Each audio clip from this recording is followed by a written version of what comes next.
दादू जी बहुत उच्च कोटि के संत हुए हैं। राजस्थान में जयपुर से 80 किलोमीटर दूर नारायणा गांव में उन्होंने तप किया। बड़ी करनी वाले संत थे। आज तो पूरे हिंदुस्तान में उनके अनेकों डेरे हैं। तो सुंदरदास जी उनके शिष्य थे। तो पूरे का शिष्य भी पूरा ही होता है। जब दादू साहब पूरे थे, एकदम संतों वाली रहनी थी उनकी। सीधे साधे, बड़े साधारण ढंग से कहते हैं। एक बार दूसरों को पहचान भी नहीं देते थे कि ये भाई कोई संत भी है। उनके नाम की ख्याति काफी फैल गई थी। तो एक बार दो आदमी कहने लगे कि दादू साहब के पास चलते हैं और उनसे चल के नाम की दीक्षा लेंगे। जब वो वहां उनके पास पहुंचे, दादू साहब बाहर निकलने लग रहे थे। तो दादू साहब ने सिर से बाल एकदम सफा करवा रखे। तो उन आदमियों ने मजाक किया उनके साथ। उनके सिर में यूं, इसको टोला बोलते हैं ना, यूं उंगली मारी और पूछा कि दादू साहब का डेरा कहाँ है। उन्होंने बता दिया ये डेरा है। खुद दादू साहब थे। सहन शक्ति देखो, शांति देखो। घूमने चले गए, दादू साहब मुड़ के आए। तब उन्होंने पूछा, भाई दादू साहब बोले बाहर गए हैं, बैठो आ जाएंगे। जब आए तो वो देख के बड़े शर्मिंदा हुए कि हमने तो बहुत गलत काम किया था। कहने लगे, दादू साहब उनको देख के, उनकी शर्मिंदगी को देख के पहचान गए। कहने लगे, कोई बात नहीं भाई, घबराने की शर्माने की बात नहीं। आदमी 2 पैसे का मटका लेता है, उसको भी बजा के देखता है। तुमने भी हमें बजा के देखा है, तो परख करके ही जो है गुरु बनाना चाहिए। वैसे संतों ने कही भी है, पानी पीजिए छान कर, गुरु बनाइए जान के। मतलब उनके बारे में उनको ज्ञान होना चाहिए। तो ये वाणी सुंदरदास जी की कितनी सुंदर वाणी कही है। हंस कहा है इस जीव को, जीवात्मा को। हंस ये कब तक है, हंस से क्यों कहा गया है। हंस वो जीव बनते हैं, जगह जगह काग से हंस बना दे गुरु। जो गुरु के पास जाके दीक्षा ले लेता है वो हंस हो जाता है। क्योंकि जैसे कबीर साहब कहते हैं, पहले ये मन काग था, करता जीवन घात, अब तो ये हंसा भयार चुन चुन मोती खा। जो विषय विकारों की दुनियादारी की उल्टी सीधी बातें थी, जो किसी को कष्ट देने वाली और हर प्रकार से निंदनीय जो बातें थी वो करते थे, तो ये काग जैसी व्यक्ति थी। जैसे काग दूसरे पक्षियों को, जीवों को सताता है, उसी प्रकार से जो जीव गुरु की शरण में जब तक नहीं आते, इन विषय विकारों में पड़ के उल्टे सीधे काम करते हैं। लेकिन गुरु की शरण में जब आ जाता है तो हंस किसी जीव को किसी प्रकार का कष्ट नहीं देता। बहुत सुंदर जीव होता है पक्षी, और आराम से शांत रहने वाला। तो संतों ने उसकी तुलना की है कि जो संतों की शरण में चला जाता है वो हंस हो जाता है। बुराइयां छोड़ के अच्छे काम में लगता है, प्रभु भक्ति में लगता है। तो उनकी पहली लाइन ये क्या कहते हैं कि मस्त जाइए हंस प्यासा, सुख सागर में आएगी। सुख सागर किसको माना है। सुख सागर दुनिया नहीं है, मानव शरीर सुख सागर, जीवात्मा इसमें है। ये सुख सागर क्यों है कि ये कोई भी कार्य कर सकता है और किसी में इतनी शक्ति नहीं है। लेकिन इसको दुख सागर वो लोग बना लेते हैं जो इसका महत्व नहीं समझते, इससे उल्टे सीधे काम करते हैं। तो कहते हैं कि सुख सागर इसलिए है कि सारी चीजें इसके अंदर मौजूद है, बाहर कहीं जाने की जरूरत ही नहीं है। लेकिन हम अंधे होके उनको पहचानते देखते नहीं, कंधे छोरा नगर ढिंडोरा, वस्तु कहीं ढूंढे कहीं किस विद आवा हाथ, कहे कविता पायर भेदी लीजिए साथ। जो वस्तु कहीं पे है ढूंढते कहाँ हो, चीज तुम्हारे अंदर में छिपी हुई है, तुम पहाड़ों में ढूंढते हो, पेड़ों में ढूंढते हो, जंगलों में ढूंढते हो, पानी में ढूंढते हो, तीर्थों में बर्तों में ढूंढते हो, कागज के पन्नों के उल्टने में देखते हो, आरतियां दीप जलाने में ढूंढते हो, या गवन में ढूंढते हो, लेकिन है कहाँ तुम्हारे अंदर। वो कहते हैं अनहद क्षीर भरा तेरे अंदर, वो अनहद जिसका कोई अंत ही नहीं है, इतना अमृत भरा हुआ है, उसको कितना भी पी ले, जितना भी पी सकता उतना पी, जितना भी तुम उसको पा सकते हो पाने का प्रयास करो, और पी ले सांसम सांसा का बिना सांस लिए, बिना सांस को बीच में आराम किए, उसको लगातार गट गट जिसको कहते हैं कि गट गट पी जा, कि उसको गट गट पी, कि वो अनहद के जो अमृत आपके अंदर है उसको पी। और आगे कहते हैं इस रस कारण हुए नरक योगी, उस रस को पहचान लिया किसने।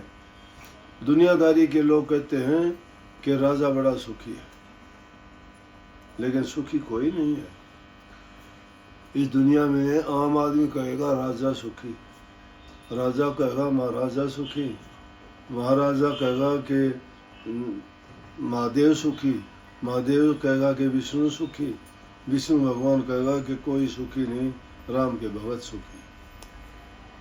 बात हमारे ऊपर आके रुकती है। सुखी वो है जो प्रभु का भगत है। राजा कहे बाकी उस सगड़ी सृष्टि का राजा दुखिया, हरि का नाम जपत भय सुखिया। जो प्रभु का नाम जपते वो सुखी हैं, बाकी तो पृथ्वी पर रहने वाले सभी जीव जंतु उनको किसी न किसी रूप का दुख लगा हुआ है। तो कहते इस रस कारण हुए निरुपयोगी, नहीं हुए बलख बुखारा का बादशाह, महलों के आराम तज दिए, सुंदर वस्त्र तज दिए, 36 प्रकार का भोजन तज दिया, महलों में रानियां बच्चों को तज दिया, ऐशो आराम की जिंदगी विषय विकार जो थे, भोग विलास, उनको छोड़ के जंगलों के कष्ट क्यों उठाए। पैरों से नंगे हैं, तन पर कपड़ा नहीं है, पेट में खाने को रोटी नहीं है। जिसको उस सच्चाई की तलाश होती है वो आदमी परवाह नहीं करता इन चीजों की। और वो जिसने सारे सुख भोगे हों, जिसको नहीं मिले, जिसने नहीं देखे, उनका क्या त्याग। त्याग तो उस इंसान का है जिसने सारी चीजों को देखा है, पाया है, उनका प्रयोग किया है, और प्रयोग क्यों उसको उनके आनंद का पता है, और फिर उसको ठोकर मार के कोई छोड़ दे, त्याग दे, बहुत ऊंची और बड़ी बात है। उस बलख बुखारा के बादशाह ने अपने राजकाज को तज के और भक्ति की राह ली। और भक्ति की राह भी कहाँ ली, ढूंढते ढूंढते कबीर साहब के पास पहुंच गए। कबीर साहब ने सुन लिया कि ये राजा है, जो राज छोड़ के आता है उसको अभिमान होता है, और उनका समझना बहुत देर में उसको समझ आती है। इसलिए उन्होंने कहा कि अभी तुझे मैं नाम की दीक्षा नहीं दूंगा, कुछ दिन यहाँ रुको मेरे पास। काफी दिन रुके। एक दिन माता लोई करने लगी, अब तो राजा है, सारे काम करता है, सेवा करता है, अब तो इसका अभिमान चला गया सारा, नीचे से नीचे सेवा करता है, अब तो इनको नाम की दीक्षा दे दो, बेचारे बहुत दिनों। बोले अभी इसके लायक नहीं हुआ है। बोले आप यूं ही कहते हो, अब इसको बहुत ये समझ गया है और अब दे दो। बोला दिखाऊं, ऐसा करना कल को एक कूड़े की टोकरी भर लेना, और छत के ऊपर से ये जब गली में से गुजरे हुए ऐसा टाइम देख लेना, इसके ऊपर डाल देना। जब गली में से गुजरने लगा, माता लोई ने उसके ऊपर कूड़ा करकट डाल दिया। जब सिर के ऊपर कूड़ा पड़ा, वो पुरानी आदत जागृत हो गई और देख के कहने लगा, बोला कह रहे बलक बुखारा नहीं तुझे बता देता। माता लोई ने आके बताया, बोला क्या रिएक्शन हुआ कि वो तो अभी आप सच कह रहे थे। वो कहने लगा कि बलक बुखारा नहीं तो तुझे बता देता। बोला देख लिया, काफी दिन फिर रही, नहीं पता है उसको कि क्यों किया ये खेल। जब कबीर साहब एक दिन कहने लगे अब ये नाम खिलाए, बोले अब इतने दिन में क्या हो गया। बोला कि आजमा के देखो, उस दिन तो तूने सिर्फ कूड़ा करकट डाला था, रेत डाली थी, आज तो उसके ऊपर कीचड़ डालना और फिर देखो। जब वो किसी काम से इधर उधर गए तो उन्होंने कीचड़ फेंक दिया, दिखाई नहीं दिया किसने फेंका।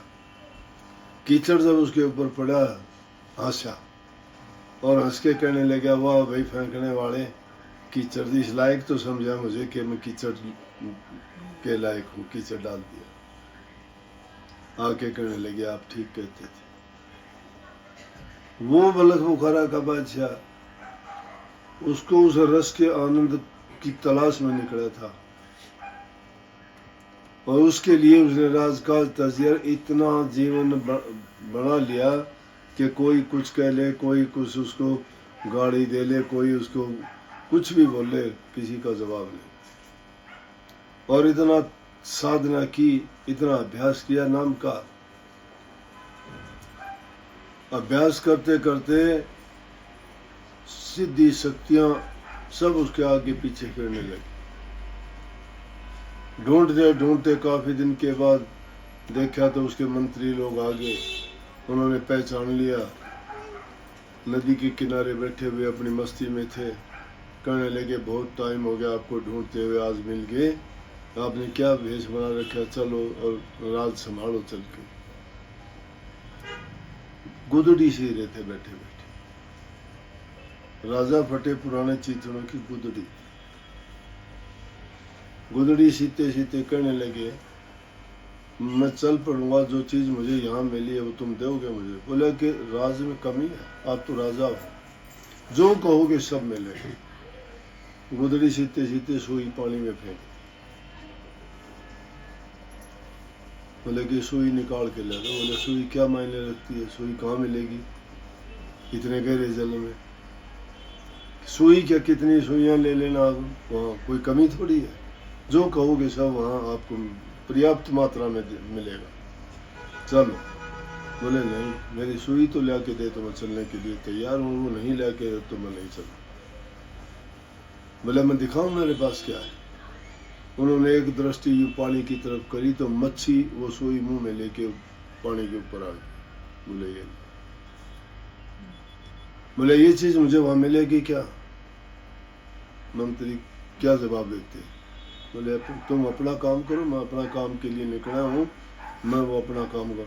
तो कहा कि उस रस की ये खूबी है कि उस रस कारण नरप राजा भी योगी हो गए, राजा भर्तृहरि, इस तरह उसके कारण गोपीचंद और कितने ऐसे ऐसे राजा थे जिन्होंने राजकाज को छोड़ के और भक्ति के मार्ग पर आए, प्रभु की भक्ति की और उन्होंने वो आनंद लिया। तो सुंदरदास जी कहते हैं गुरु दादू प्रसाद को चुन के सुंदरदास जी भी कहते हैं कि मैंने अपने गुरु दादू साहब को जो प्रसाद रूप में मुझे नाम की दीक्षा मिली, जो ज्ञान मिला, उसको चुन के मैं भी उसको गटागट पी गया, उस रस को, उस आनंद को, और वो गुरु से प्राप्त हुआ।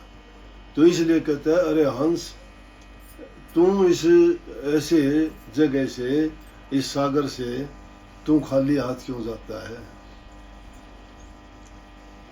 तो यहाँ से प्यासा मत जा। जो जीव प्रभु की भक्ति, इंसान के चोले में ही प्रभु की भक्ति कर सकता है, और जो वो नहीं करेगा तो प्यासा ही जाएगा। जो प्यासा जाएगा फिर 84 का चक्कर है उसके लिए तैयार। अपना कर्म भोगते भोगते ऊंची नीची योनियों के दुख कष्ट झेलते हुए फिर ये घूमता रहेगा ऐसे ही। इसलिए ये अवसर मिला है, हमें इंसान का चोला मिला है, इसको पाके हमें अपना समय सारे काम अपने करते हुए ठीक जो हमारी जिम्मेवारियां उनको निभाते हुए साथ की साथ प्रभु की भक्ति में अपना मन अगर लगा दें तो दोनों काम हमारे बन जाएंगे। दुनिया भी सुखी होगी और हमारा निज काम है भी वही। या और बताऊं, ये हमारे साथी संगी माँ बाप बहन भाई कर्मों के साथ नहीं, कोई साथ आया नहीं, कोई साथ जाएगा नहीं। किसी से तुम्हारे कर्म दे के देखो, कोई ले नहीं सकता, तुम्हारा दुख कोई बटा नहीं सकता। फिर हमारे कैसे हुए, हमारे कैसे हुए जो हमारा दुख नहीं बटा सकता? तो हमारे लिए क्या है? हमारे लिए वो है जिसको कोई छीन नहीं सकता, कोई ले नहीं सकता, कोई चुरा नहीं सकता।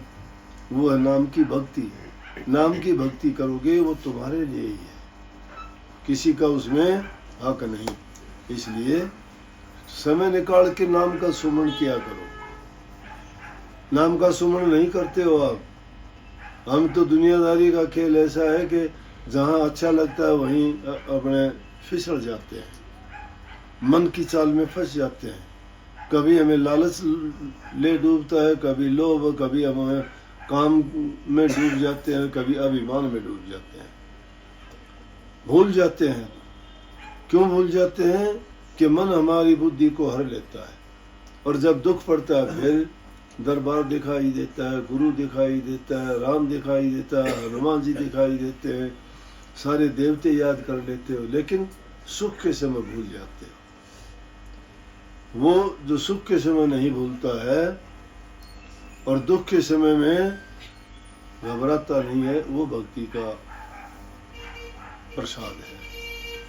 आदमी दुख में घबराता नहीं। दुख के समय दुख और पीड़ा आके पड़ती है तो अरदास क्या करो मालिक से, सतगुरु से, कि मालिक ये बुरा वक्त है, ये गुजर जाएगा, नहीं रुकता, समय ठहरता ही नहीं है। रात का अंधेरा गायब हो जाता है, दिन निकलता है। घबराना नहीं, रात का अंधेरा देखे कि कभी दिन नहीं निकलेगा। दुख आता है, डरा घबराया ना करो कि कभी सुख नहीं होगा, होगा। दुख के बाद सुख है, रात के बाद दिन है। समझ गए? जब अच्छे दिन आए, सुख हो, तो उसमें अभिमान नहीं करना। उस टाइम प्रभु से अरदास करना, दुख के समय अरदास करना, फरियाद करना, और सुख के समय शुक्राना करना कि शुक्र मालिक तूने ये अच्छे दिन दिखाए, आपकी कृपा से मेरे ये दिन आए हैं, उसको भूलो ना। अगर भूलना चाहो तो अपने उस दुख के टाइम को याद कर लिया करो कि तेरे अंदर वो टाइम भी था, आज तो फिर भूल रहा है। कभी भटकोगे नहीं याद। सबको बहुत बहुत आशीर्वाद। राधा।